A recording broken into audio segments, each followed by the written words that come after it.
এদিকে কলকাতা লিগে আজ মোহামেডানের কাছে হারার পর রীতিমতো হতাশ এরিয়ানের কোচ অমিতাভ দাস।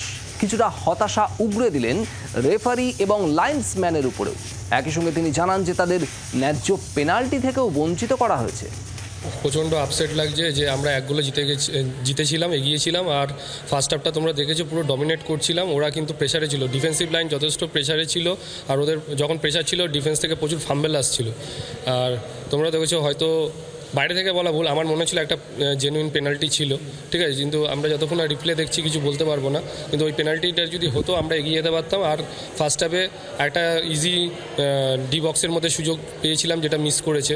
তো এই বড় টিমের এগেনস্টে এই মিস্টেকগুলো করলে হবে না, আমরা জানি।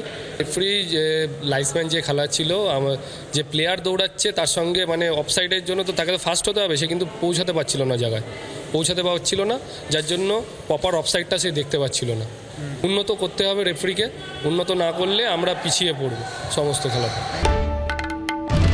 বাংলার আওয়াজ, বাঙালির আবেগ, জি 24 ঘন্টা।